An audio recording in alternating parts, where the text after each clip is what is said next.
Hello ladies and gentlemen, welcome to a new review. This part I was a little bit quiet so you can hear some sounds Kodiaq makes. This is the Kodiaq facelift. We have a 1.5 TSI petrol engine with 150 horsepower. So this is the same car from the salon, white color spec. They added footsteps on the door, on the bottom of the doors. Forgot the English word I'm looking for. So it's linked to 7-speed automatic, and I've driven the previous Kodiaq, the diesel version, and the RS. So a little comparison, diesel versus petrol. I'm always, when it comes to fuel, more on the diesel, leaning towards diesel rather than the petrol. This car I showed you at the start has quite a consumption. So my consumption was 8.6, but long term this car has 10 liters of fuel consumption, of course, and centrifueling. So this depends, of course, on your driving style or on the driving style of the person that's driving this car particularly, and his route. You know, he might be driving only in the city, so this fuel consumption is quite substantial, but it's an SUV we're talking about. Now, looking at the trip computer, this guy just made a legal turn. Looking at the trip computer, so there's a little on the left side, a little trip computer. I can say that this car, if you're cruising 70 kilometers per hour, will get you 6 liters. So have in mind that if you're gentle, you know, you're not always rushing from the traffic light to the next traffic light, you can have a decent consumption, but I would still expect something between 7 and 8 liters. Unfortunately, with the situation with the car industry, lack of cars, lack of production, salons are short with the car, so I'm unable to get this car for a night test drive because currently the salon works up to 6 o'clock, and then the sun is still up. So unfortunately, no point of view, but we got this, so I'm grateful for that. So Kodiaq, we're sitting on 20-inch wheels. Not sure why I said 20-inch wheels, and considering that the tire is quite wide, and I gotta say the suspension is quite comfortable. We just passed those 2 roundabouts, and there are quite a lot of like really bad uneven parts of road, just passing through manholes, you know, potholes. This car is very comfortable. It's surprisingly comfortable, but it's thanks to the wide tires. Now, if you're a little bit aggressive with this car, in the corners, the car is really tall, so there's a lot of body leaning in the corners. It won't be comfortable for your passengers, but it's fun if you're alone inside the car. And I really didn't have a chance to like really go fast in the corners to see if the back end sticks or not out or not. This is the front wheel drive. There's an option of all-wheel drive. Now the automatic DSG is okay, but sometimes when you're going uphill, it's not smart. It forgets to, you know, downshift. It just stays in high gears. It's more or less known, but for the most part, for the city commute and you know, highway driving, motorway driving, whatever you call this, it's quite okay and decent. Now the petrol engine, It's lacking that momentum that diesel engines have. It's a little bit quieter and it's a little bit more thirsty. Now, I'm okay with this, you know, because you have a choice, so, you know, makes more sense to go for a diesel. But with all this, you know, against diesel politics, they're not popular anymore. People go for petrol engines, but you know, that's a little sacrifice you'll have to make if you want to go for the petrol, if you want to be cleaner. So I think that this engine's responsive when you put it to sport. I would punch it here, but there's a special cargo in front of us, so going a little bit more gentle. And but we'll punch it on the highway as soon as we get a chance. Put it to sport immediately. I'm gonna wait for those cars to clear up because it's a matter of safety and responsible driving.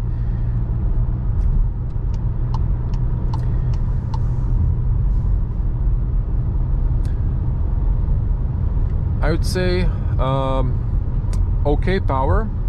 Again, 150 horsepower for this type of a large SUV, but honestly I would like more power because I don't know, I'm used to electric cars and this just feels a bit slow. Let's punch it here.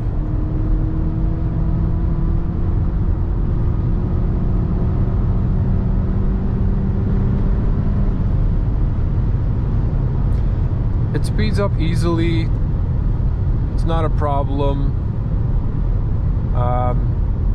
Have in mind I'm driving a Tesla now, so there's like a little lag between when you want to start, but this is normal for ICE or the internal combustion engines. Now today is particularly windy. This whole week is windy and cold, so I can't say really if the soundproof is good or not. I think it's standard Škoda soundproof, which is a little bit more noisier than I would like. So let's see, I'm gonna drop down to 100. This is very moderate noise, very good. But if I speed up to 130,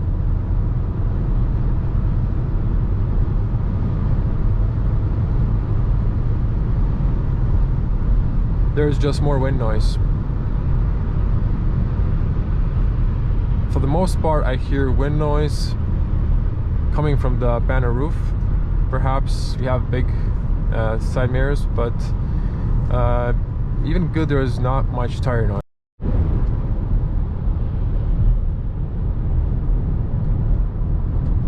Now the brakes on this car are not aggressive from the start like on the Volkswagen group or the rest of the Volkswagen group. They are like not late, they're in the middle between really harsh and you know, they're, I would say, standard brakes. I prefer aggressive brakes from the start because it's just better to control the car and you need to stop, but this is also okay. I dislike personally when the brakes are engaging very late. Very few vehicles have this setup, so just have in mind this is like standard setup when it comes to brakes. Ride comfort in Kodiaq is amazing.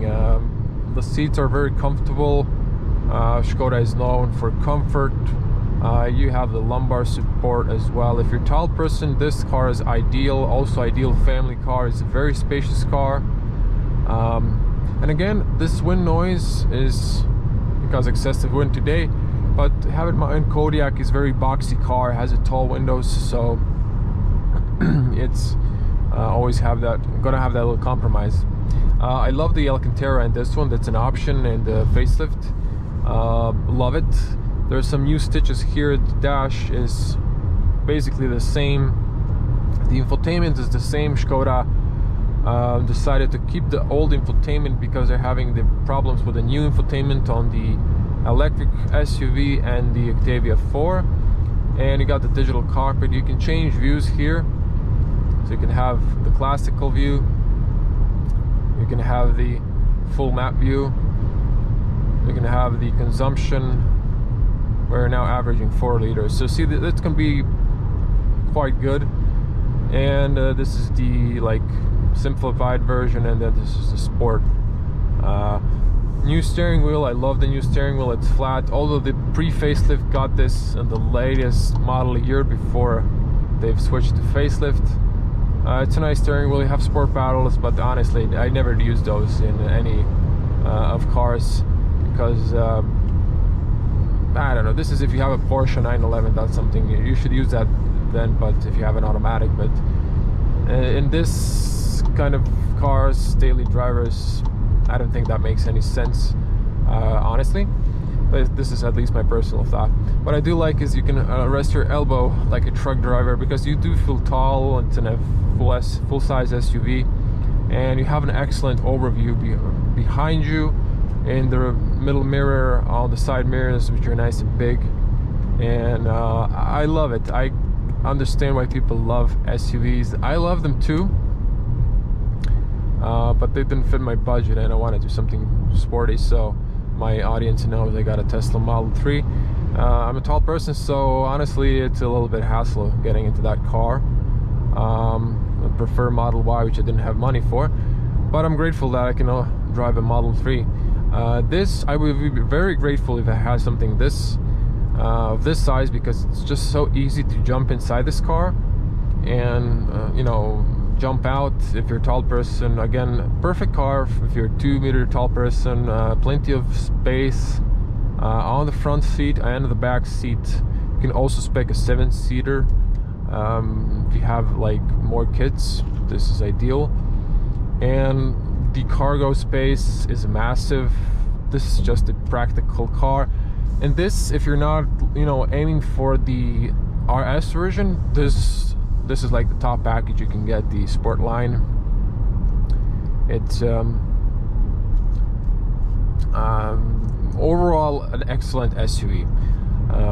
I believe some Americans are going to stumble upon this video. Škoda is not available in USA. It was way back, and then they just moved out of the market, and they were considering going to the market again sometime in 2019, but they're owned by Volkswagen, so Volkswagen just said no, and unfortunately that's not going to happen. But I think Americans would love this car, considering American cars are way bigger, but this is still very decent premium car.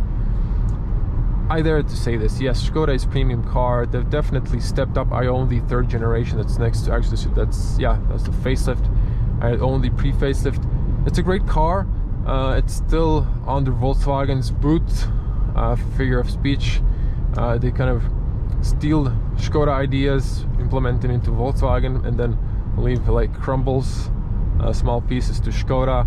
So Škoda is always between Volkswagen and Seat. I would say like leaning towards Audi, maybe in design and the quality inside, but you know, when it comes to soundproof, I think they could be better. They're probably using some soundproof material inside, but this is like small notches of quality. They want you to pay more money inside the Volkswagen group. I'm trying to think if I forgot something. I hope something didn't slip my mind. If you have questions, type them below. But I would say this is an excellent SUV. Okay, everyone, stop off, driving mode in sport, brake, gas.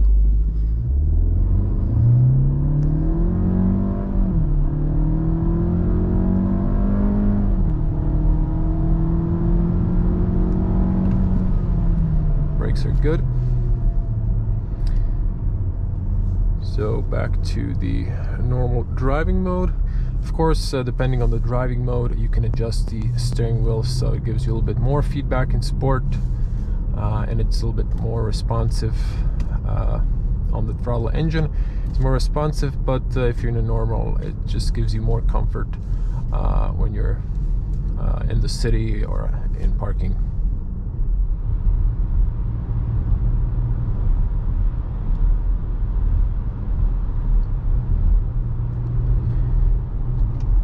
Coming to the garage, my regular audience knows this, so I'm gonna, park in a shopping mall garage.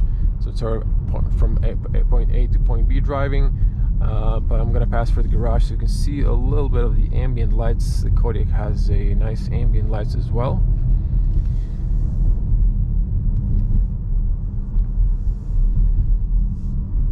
Like if I speed here,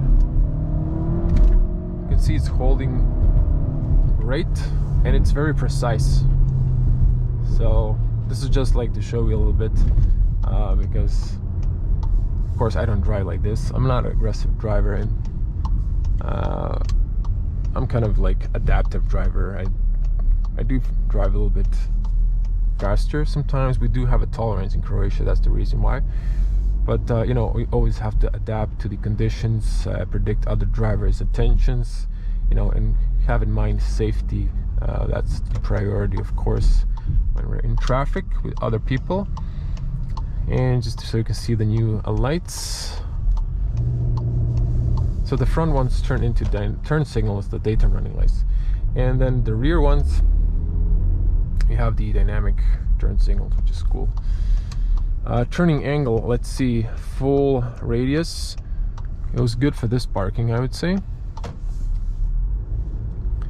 And now you can see a little bit how it looks inside. It's quite decent, but yeah, you can see those ambient lights.